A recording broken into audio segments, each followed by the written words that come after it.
Hi, everybody. Welcome to the Middle East Forum's cocktail hour and dinner reception. We have the great privilege of being joined by one of the most ardent defenders of Middle Eastern security, of American national interests in the region. Hey, can you guys hear me? Can you guys hear me now? Okay, great. We have the great privilege of being joined. If I can just ask everyone to be quiet for a second. Thank you. And maybe come a little bit closer. We have a few guests who are going to be making some remarks. We have the great privilege of being joined by Congressman Stewart from Utah's 2nd District, a veteran of the United States Air Force, and also, I hope I got that right, unless you're a naval aviator. Yeah, there you go. Bombers, right? And also one of the most ardent defenders of Middle Eastern security interests of the United States, someone who the organization has worked with fist and glove in terms of the ability to try to both have the best policies, whether it be a Republican or Democrat administration in the White House, and someone who really knows his policy in the U.S. House of Representatives. We only have a few minutes to be joined by him today, but I want to thank you so much for making the time to join us for our evening. Please give a round of applause for Congressman Stewart. So I'm not as tall, so you'll be able to hear me better because the microphone's closer, right?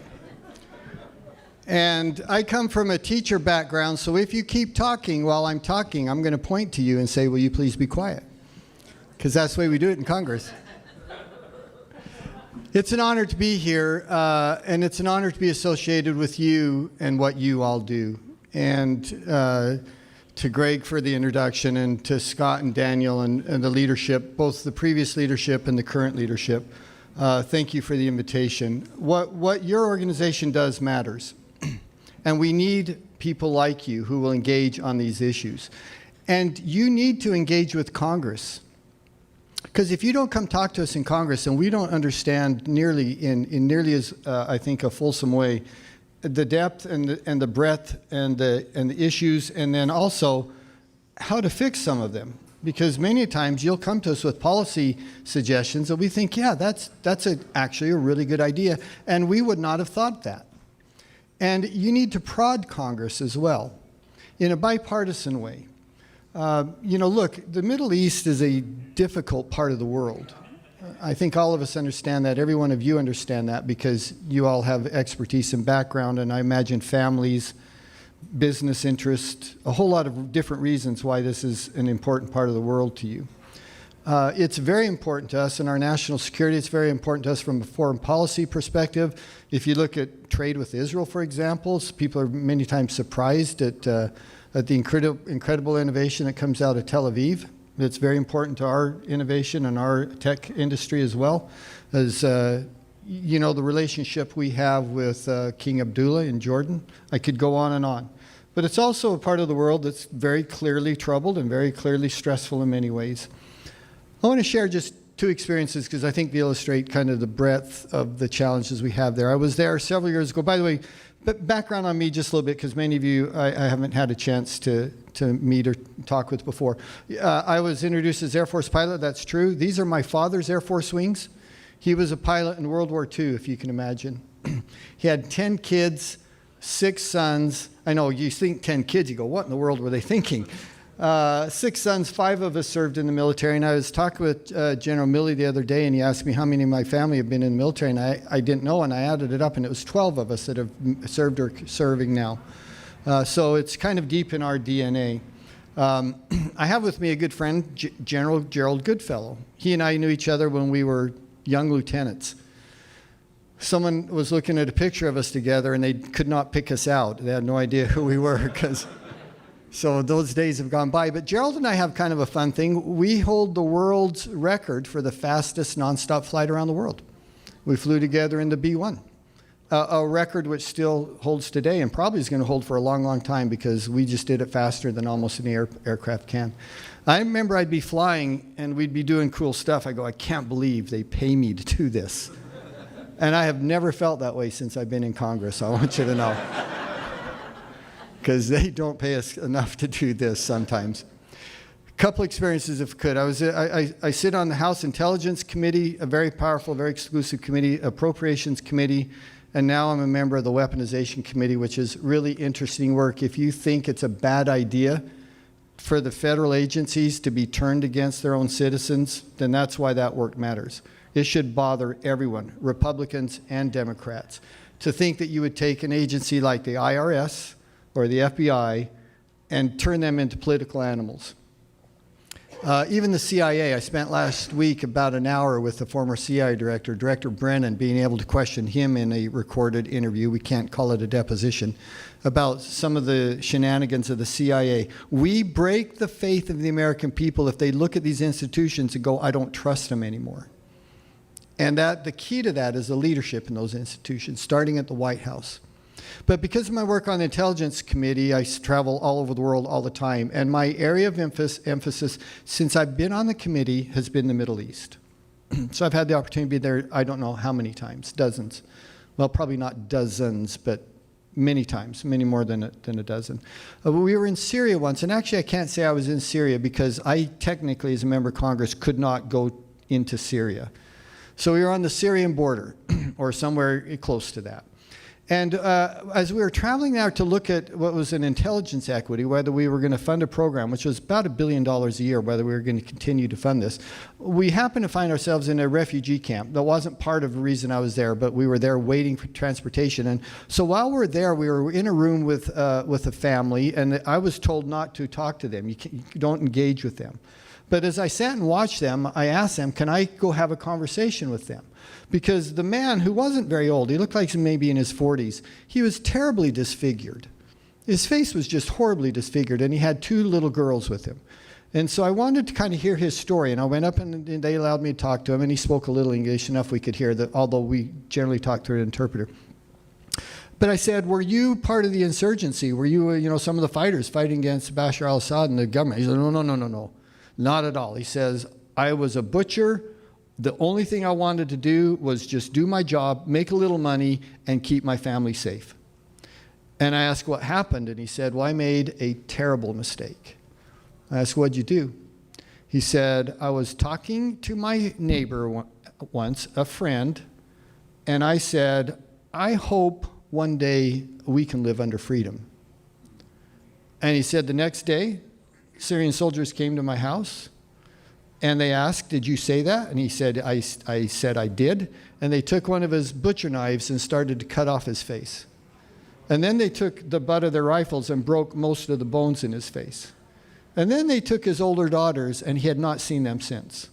He thought the oldest one was in Jordan. He hoped that one of them was in, honestly, I don't remember. It wasn't Jordan, though. It was one of the other, I think it was Lebanon. But he was still hoping that he could find his older daughters and trying to concentrate on the 2 young ones that he still had.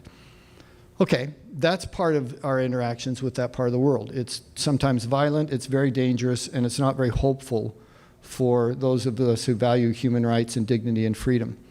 But there's other side of that story, and I think fairly I can express it maybe in this example. I was in Saudi Arabia a couple times in the last 6 months or so.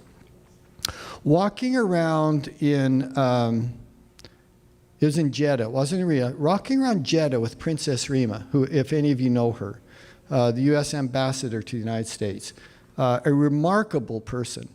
And my brother was stationed in Saudi Arabia some years ago as an Air Force military pilot, and he and his family could never, ever leave the compound. His wife certainly couldn't drive around. She had to be veiled. I mean, you know the traditions there. And to walk around with Princess Rima, where she is wearing clothes just like we are, and all these young girls coming up to her, some of them actually crying because they recognized her and saying, essentially, you represent our future. You're changing our culture and our society where we have a place here now. And meeting with the military there and being told that 20% of the Saudi Arabian military are now women, and that's happened in the last 5 years. That's a remarkable change. So, I mean, as I said, it's a complicated part of the world. There's some very difficult challenges, some bad news, but there's some hopeful reasons too. I have to mention this. Our relationship with Israel is entirely key to our success there. We cannot be successful in the region unless we maintain that positive relationship with Israel. And by the way, that should be bipartisan. And it has been bipartisan historically, and I worry that we're losing a little bit of that bipartisan support. And if you're a friend and advocate for Israel, please help us maintain that, because we need Republicans and Democrats to be united on our support for Israel. Last thought, because they said keep it short. I said I'm happy to do that. Whether we like it or not, the United States is the glue that holds the world together. And there are some people who resent that. And there are some people who don't want the burden, they don't want the responsibility, they don't want the financial obligations. Why are we sending all this money to Ukraine, for example? That's a fair conversation to have. But whether we like it or not, it's true. If we stumble, the world crumbles underneath us. If we don't lead, I promise you President Xi will. And he has every intention of leading. And I don't mean in the region, I mean globally. If you look at the Belt Road Initiative, it's very, very clear what his intentions are. They will be the world's single dominant power diplomatically, militarily, economically, in every way by 2048, the 100th anniversary of the creation of the Communist Party in China. If we don't lead, he will. Very clearly, Vladimir Putin wants to lead. If we don't lead in Europe, he will. And I could continue down the list. God bless the United States of America, and that's a sentiment not only for us as Americans, it's shared around the world. Everywhere I go, I have people say, thank you for what you do. And I'm sure many of you have heard that as well. Thank you for being engaged. Stay engaged. Come talk to us in Congress through your organization or individually. I'd love to talk with you. Thanks for what all of you do. Opportunity to be with you tonight. Thank you.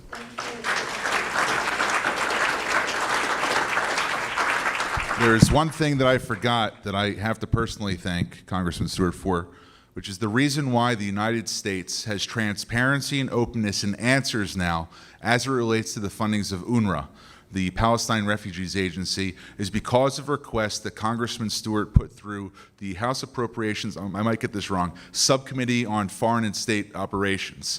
The reason we know what's going on with UNRWA is because of Congressman Stewart. So I really want to thank you for everything that you did with that.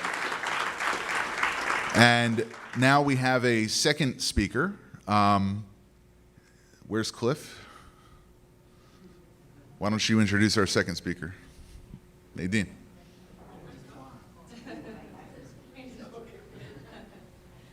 Go ahead. Hello, and thank you for all coming.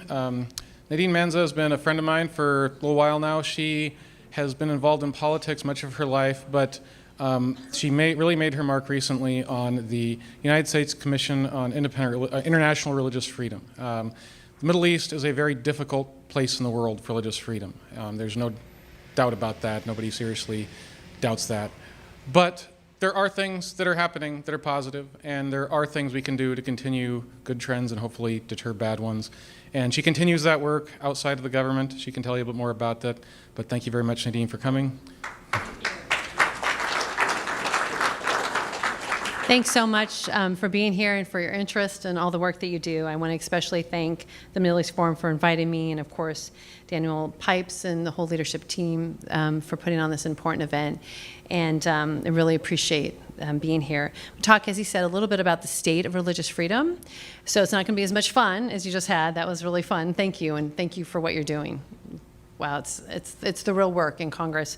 You know, so I was fortunate, as he said, to work, to be on a White House appointment by President Trump on the U.S. Commission on International Religious Freedom for 2 terms, and serving as chair my final term. And then since then, I moved over to be the president of the International Religious Freedom, or the IRF Secretariat. And what we are, it's kind of the center of the universe for religious freedom. So we convene the IRF Roundtable in Washington, D.C. that used to have Ambassador Sam Brown back. Now Ambassador Rashad Hussain joins us. We also have about 40 of them around the world. And then we're also setting up IRF Secretariats to coordinate religious freedom, the movement, to help convene IRF summits around the world. We have them, of course, in Washington, but we have one in Taiwan. In fact, I spent the day today with the president, of the speaker of the legislative yuan in Taiwan, who's in town to talk about, the importance of what they've done there. And so I think, the one thing about being in government for 4 years helped me understand the importance of civil society. I really didn't understand that so much of the education they get, they're getting from you. And I know Congress feels the same way, which is why he's saying, if people don't know stuff, it's because you guys aren't bringing it. So thanks for the work you do, because I know the Middle East Forum does a lot of work to bring that together. So, I really wanted to talk a little bit about the state of religious freedom. I was fortunate yesterday to join Secretary Blinken and Ambassador Rashad Hussain at the State Department, as they just had a few people with them as they released the International Religious Freedom Report. And of course, it continued to show the deterioration of religious freedom around the world. And this is after, of course, years of raising that issue and highlighting it, so yet it continues to deteriorate. And I think it's important to understand that religious freedom is not an isolated right. And I think that's part of the problem with the religious freedom language and the way that the movement often works, is it's siloed from everything else. But it's interconnected, the freedom of speech, the freedom of assembly, all the rights are interconnected. And so talking about religious freedom on a side panel isn't going to make a difference if it's not at the table. I always say at the big boy table. If it's at the kids' table, it's not going to make a difference. And I think that's what we've been seeing. But I just want to throw some of the trends we're seeing in religious freedom globally to put it in context for the Middle East. First of all, we're seeing impunity for the world's worst violators. We've seen Chinese government committing genocide. We've seen the Burmese military committing genocide. Really, goods are still being sold by the Chinese government. They're still making money. We've seen a very slow recovery for Christians, Yazidis, and religious minorities in ISIS from the ISIS genocide. And in fact, very little justice for the victims. So what does that mean for those bad actors out there that don't see a cost for that kind of behavior? That's should be a deterrent, and I'm afraid that it's not. We're seeing growing nationalism. Nationalism is a cancer that is counter to pluralism. Unlike patriotism or civic nationalism, we're talking about that ethnic nationalism, which is you make someone the other. And we're seeing the othering going on around the world, and it's damaging and dangerous for religious minority communities. Of course, we're seeing increasing anti-Semitism. My daughter is graduating this weekend from Georgetown University, and I'm so proud of her. But this year, she actually joined protests because there was anti-Semitic graffiti all over campus, and no one did anything about it. And finally, the students took charge, and they all started doing sit-ins. How can that happen in Washington, D.C. in this day and age? And of course, we know this is happening in Europe and all through the world. At least we feel like this year there has been some leadership against that. Continued transnational repression. We're seeing China, Iran, Russia, Turkey, Saudi Arabia harassing people across their borders and threatening them. And again, very few people are hearing about this, and the enforcement of blasphemy and hate speech laws. Some of the worst violence we're seeing in places like Pakistan and Indonesia is due to these. If somebody accuses you of blasphemy, then mob violence occurs, and it's a horrible situation that we could speak into better than what we are. And of course, some countries, the death penalty, including Afghanistan, Brunei, Iran, Nigeria, Pakistan, Saudi Arabia, for blasphemy. So if you were like me, you have read articles that have talked about how religiosity in the United States and Europe is dropping, and how there's more nuns unaffiliated than ever before.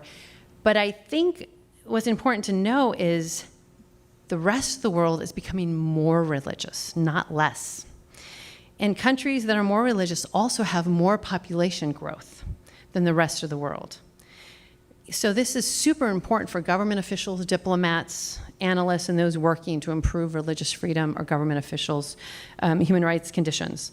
And so I'm going to talk about USCIRF real quick, not just because I was there, but I feel like USCIRF is the best measure of religious freedom around the world because they're an independent agency. They don't consider bilateral relationships like the State Department. They can call a spade a spade. So, they have just released their report as well in May, and then the State Department's report was yesterday.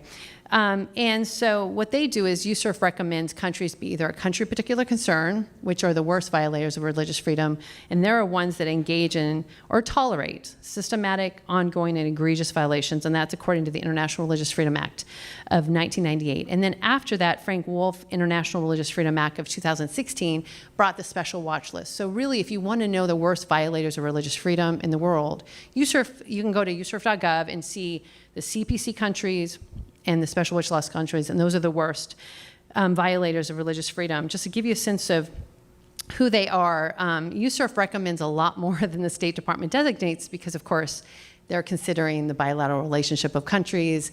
They're not quick to jump to condemn a country. But for instance, USCIRF recommended that the State Department redesignate these countries as the worst violators of the CPC. So we have Burma, China, Cuba, Eritrea, Iran, Nicaragua, North Korea, Pakistan, Russia, Saudi Arabia, Tajikistan, and Turkmenistan. But these are 5 countries that USCIRF recommends the State Department has not designated, and that's India, Nigeria, Syria, Vietnam, and Afghanistan. Can you believe Afghanistan is not anywhere on any of these lists right now with the State Department? Is that stunning? And on the special watch list, we have the State Department has Algeria and Central African Republic. But USCIRF also recommends Azerbaijan, Egypt, Indonesia, Iraq, Kazakhstan, Malaysia, Sri Lanka, Turkey, and Uzbekistan. And so when I was at USCIRF in 2019, we started the reports we do with about 28 countries that are the worst violators. It start that first line saying, is a country getting better, getting worse, or is it staying the same? And so what I went through the 5 years of the last USCIRF reports and charted out the trajectory, and this year is the worst it's been in the last 5 years, and probably much longer. Only 3 countries had improvements this year in religious freedom conditions out of the 28 worst violators. Believe it or not, it was Saudi Arabia because of the women. That was it. Just because women now, and of course that is because it's under Sharia law, it's considered religious freedom. Turkey, believe it or not, and that's just because they're letting a few religious communities choose their own leaders. It's very, very tiny in Uzbekistan. And there are more than ever that had deteriorating conditions. And even the ones, to be honest, that stayed the same, like North Korea, can't get worse. So they're always going to be the worst violator in the world, which is always going to be the same. So the point is things are getting worse around the world. And so I'm just going to pull in a couple other statistics just to make this, to put it in context. I'm used to looking at a USCIRF map of the worst violators of the world at uscirf.gov, and you can take a look at it. So I'm looking at the Pew Research Foundation map of religiosity, and believe it or not, it looks the same. And that the ones on the very high end of religiosity and the very low end that are communist countries, or former or current communist countries, if you look at the bright colors on both ends, it's exactly the USCIRF map, which is amazing to understand that USCIRF countries are made up of 2 types of countries. Those that religion is very important in their lives, and they engage in or tolerate religious violations against minorities like India, Pakistan, Egypt, Indonesia.